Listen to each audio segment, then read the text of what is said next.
अब्दुल्लापुर एक ऐतिहासिक दूरदराज कस्बा है जो दो ऊंची पहाड़ियों के बीच स्थित है और घने काले जंगलों से घिरा हुआ है।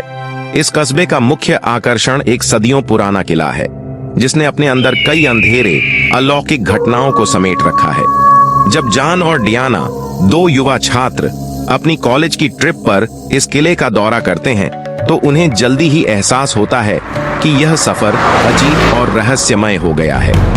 जब वे किले के पास पहुंचते हैं तो किला धुंध में छिपा हुआ होता है। जान और डियाना अपने साथियों से अलग होकर एक भुला बिसरा स्थान की ओर निकल जाते हैं। जैसे ही वे आगे बढ़ते हैं उन्हें एक खतरनाक उपस्थिति का एहसास होता है और पेड़ों से फुसफुसाहट सुनाई देती है। उनके दिल की धड़कनें तेज हो जाती हैं और साए उनके चारों ओर सरकने लगते हैं। वे किले के अंदर प्रवेश करते हैं जहां हवा धूल से भरी होती है। कम रोशनी वाली गली अंधेरे की ओर जाती है और झिलमिलाती लालटेनें डरावने साए बनाती हैं।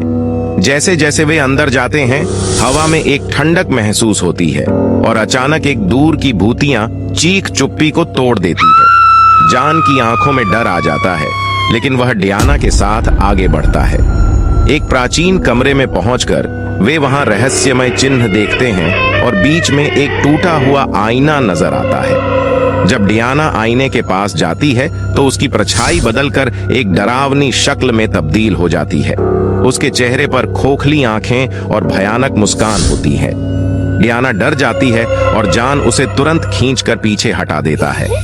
वे समझ जाते हैं कि यह कमरा उन्हें जाल में फंसाने के लिए बनाया गया है। डर की स्थिति में वे किले से भागकर जंगल में चले जाते हैं जहां डरावनी आवाजें उनके चारों ओर गूंजने लगती हैं। पेड़ों की शाखाएं हिलती हैं और अचानक भूतियां आकृतियां उनके चारों ओर घूमने लगती हैं।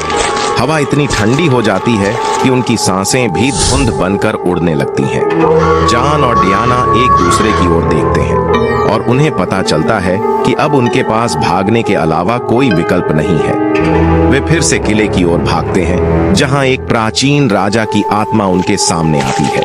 उसकी आंखें गुस्से से चमक रही होती हैं और वे जानते हैं कि बचने का एकमात्र रास्ता उसी शापित आईने को नष्ट करना है। जान और डियाना हिम्मत जुटाते हैं और आईने के टुकड़े उठाते हैं। वे राजा की आत्मा के सामने खड़े होते हैं और एक तात्कालिक पल में वे आईने के टुकड़े उसकी ओर फेंकते हैं। एक धमाके के साथ आईने के टुकड़े राजा की आत्मा से टकराते हैं और वह एक अंतिम दर्दनाक चीख मारता है। उसकी आत्मा धुंध में विलीन हो जाती है और किला एक बार फिर चुप हो जाता है। थके हुए जान और डियाना जमीन पर गिर जाते हैं और एक लंबी सांस लेते हैं। आखिरकार यह डरावना सपना समाप्त हो चुका था। यह अनुभव हमेशा उनके साथ रहेगा, लेकिन उन्होंने एक दूसरे की मदद से उस भयावह राज को मात दी।